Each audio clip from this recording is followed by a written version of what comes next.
Está en nuestros estudios el ingeniero eléctrico José Salazar, investigador e instructor de calidad de energía eléctrica, pérdidas de energía, uso racional de la energía y seguridad industrial. El ingeniero Salazar ha efectuado desde hace 10 años investigaciones sobre pérdidas negras en las empresas distribuidoras de energía y cómo algunas de ellas las reducen artificiosamente inflando las facturas de alumbrado público que pagan los usuarios. Ingeniero, buenos días, bienvenido a Contacto Directo. Gracias, doctor Pinargot. Ingeniero, este es un tema que se ha denunciado hace 9 años ante todas las instancias públicas de control sin que se haya llegado a ninguna conclusión. Usted sostiene que este fenómeno no solo se registra en la empresa eléctrica Quito, sino que es a nivel nacional. En homenaje al tiempo, le ruego que vayamos directamente a los argumentos técnicos. ¿En qué se basa usted para afirmar que la tasa de alumbrado público que pagamos en la factura de luz no tiene ninguna base legal ni técnica? ¿Cómo opera este presunto fraude? Doctor Pinargote, desde el 17 de abril del 2002, el periódico ya puso a la voz pública que un experto opina que la empresa oculta su gestión duplicando el cobro por consumo colectivo. La ECU, la empresa eléctrica Quito, por más de $1 millón en aquel tiempo, ya se le puso en antecedente al Consejo Nacional de Electricidad que existía ciertos cuestionamientos. El periódico Mercurio de la ciudad de Cuenca también se pronuncia sobre este tema el lunes 26 de mayo del 2007 y también lo hace el 31 de marzo del 2008. Cobros por alumbrado público carecen de un respaldo legal. A ver, ese es el argumento, por eso vamos, todos esos antecedentes, usted me envió la documentación, es abundante, como sí. Dije, se ha ido a todas las instancias, Comisión Anticorrupción, Congreso Nacional, Asamblea Nacional, Corte Constitucional, Contraloría, y nadie concluye con nada. O sea, cuando hay estos problemas uno dice, o el que lo denuncia no tiene razón, o la denuncia es tan seria que nadie quiere meterse en el asunto. Entonces, ¿cuál es el argumento de por qué es ilegal este cobro de la tasa de alumbrado? ¿Cuáles son los argumentos? Los argumentos jurídicos, doctor Pinargote, nacen desde el año 1972. El Consejo Municipal de Quito, en sus atribuciones, decreta la ordenanza 1403. En la ordenanza se establecen montos que deben pagar el servicio residencial, servicio general y el servicio de fuerza general. En el año 1980, de manera arbitraria, el ex Instituto Ecuatoriano de Electrificación, INESEL, establece el cobro como se hace hasta en este momento, a través de una tasa de un porcentaje del consumo de cada uno de los usuarios. Eso es ilegal, por cuanto los únicos que tienen facultad para modificar, eliminar o crear ordenanzas son los consejos municipales y no el consejo directivo del sector eléctrico. El año 2005... Claro, y ese es un principio constitucional que estaba en la Constitución anterior y en la actual, eso es importante. Ya. O sea, es una tasa de alumbrado público de tipo municipal, solo los municipios lo pueden hacer. Pero ¿qué ocurre? Que los municipios no establecen cómo se cobra, esto solamente lo hace ahora el CONELEC, desde que lo hace INESEL, esa es la ilegalidad. La ilegalidad nace no solamente porque se violenta normas constitucionales, sino también porque el porcentaje que se cobra no tiene base técnica. Se ha solicitado en reiteradas ocasiones a las autoridades de la empresa eléctrica Quito que entreguen documentación de dónde sale ese 10%, 11%, 8%. No existen argumentos técnicos.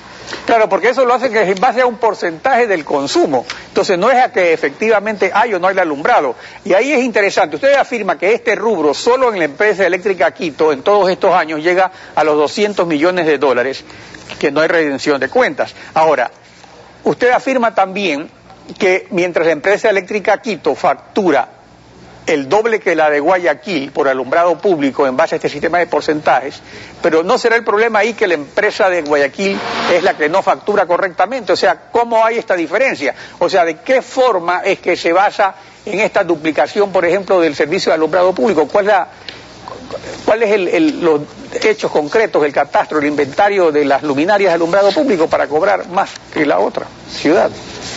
Mire, para mi criterio personal y en función del tiempo,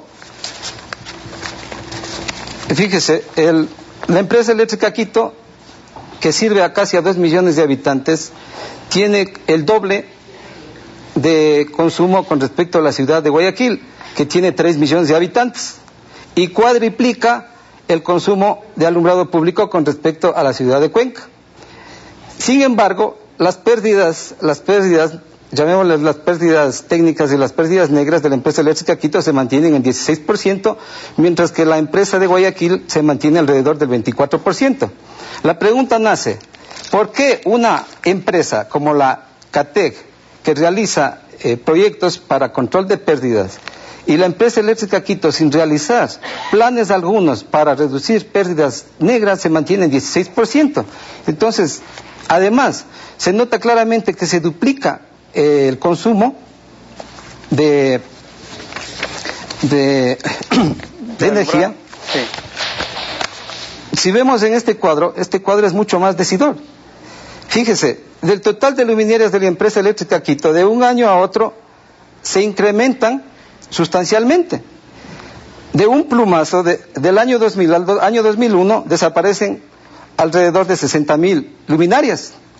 Sin embargo, del año 2002 al año 2003, se incrementan y desaparecen 50.000 lámparas. O sea, ¿desaparecen nuevamente. o aparecen? O sea, ¿cómo es la cosa? ¿Se incrementan? Desaparecen, aquí se incrementan y acá desaparecen. O según sea, la auditoría, una cantidad tan grande de 50.000, 60.000 luminarias. Estos son de la fuente que uno tiene es del CONELEC, fácilmente se puede acceder a las estadísticas del CONELEC. Fíjese, en el año 2003, según el CONELEC, son 167.762 lámparas. Auditoría interna en el año 2003 determinó que son 97.796. Y en el año 2001, funcionarios de la empresa eléctrica Quito, al periódico Hoy, cuando el 17 de abril se denunció el caso, dijeron que existen 170.000 lámparas, mientras al CONELEC se envía una información de 210.240. Y entre tanto, lámparas. ¿Qué ocurre con la recaudación por ese concepto? Mientras tanto, doctor, gracias a la intervención del doctor exdiputado Víctor Granda y gracias también a la diputada de ese entonces, Silvia Salgado Andrade, se pudo recaudar lo que se llama la ejecución presupuestaria de caja, lo que los economistas llaman el flujo de caja, el cash flow. Si analizamos qué sucede, ¿dónde está registrado? Yo pregunto, ¿dónde está registrada la tasa de alumbrado público en el flujo de caja de la empresa eléctrica Quito? No existe. Simplemente no existe. La liquidación presupuestaria de caja al año 2000 se ve claramente que no existe. Ahora, en la documentación que usted nos ha entregado indica también que la ciudad de Manta formuló el reclamo correspondiente. ¿En qué consiste el reclamo de Manta? Porque, como decimos, esto no es un asunto de Quito, sino que es a nivel nacional. ¿Quiénes hicieron ese reclamo y qué trámite se ha dado esa reclamación de la ciudad de Manta? El reclamo que hizo fue la Cámara de Industriales, la Cámara de la Pequeña Industria de Pesca, la Cámara de Artesanos, un gran grupo de empresarios. El periódico El Mercurio, el 18 de mayo del 2009, manifiesta: el juez en su dictamen emitido el pasado viernes 16 del presente, hablamos de mayo, y notificado ayer a través del casillero judicial el abogado Víctor Aires Abarca, quien sustentó la audiencia pública, la autoridad ordena la inmediata suspensión del cobro por tasa de alumbrado público y deja en libertad de los proponentes para iniciar acciones civiles en contra de Arsenel por obtener el pago de daños y perjuicios causados a la ciudadanía, porque se solicitó información a la CENEL sobre qué se estaba haciendo con la plata del alumbrado público, cuál es la base legal, cuál es la base técnica. Nunca presentaron justificativos. Entonces, este asunto realmente tiene que aclararlo el CONELEC. O sea, alguien tiene que aclararlo, porque si resulta que la Contraloría se hace los desentendidos, si el CONELEC se hace el desentendido, en la Corte Constitucional hay otro trámite, ¿cuál es el paso que hay que dar para aclarar esta situación? Lamentablemente, el señor ministro de Electricidad y Energía Renovable, Esteban Albornoz, recibió de mi parte el 10 de diciembre del 2009 oficio JSP 09022, registro SAD 5953, donde le doy a conocer que no solamente los documentos, sino también lo que resuelve la Defensoría del Pueblo. La doctora Yashira Naranjo Sánchez solicitó a la Intendencia General de Policía, solicitó al CONELEC y solicitó a la Gerencia General de la Empresa Eléctrica Quito que suspendan el cobro de la tasa de alumbrado público. Sin embargo, a esta autoridad no le han prestado atención. O sea, a la Defensoría del Pueblo da una orden y nadie le hace caso. Bueno, ese es el país que vivimos, ingeniero. Le agradezco por su participación en contacto directo y haber puesto sobre el tapete esta denuncia que obviamente tendrá que ser pues investigada, porque es una situación anómala con esto de las tristemente célebres pérdidas negras que le estarían pagando los usuarios residenciales que no reciben subsidio alguno.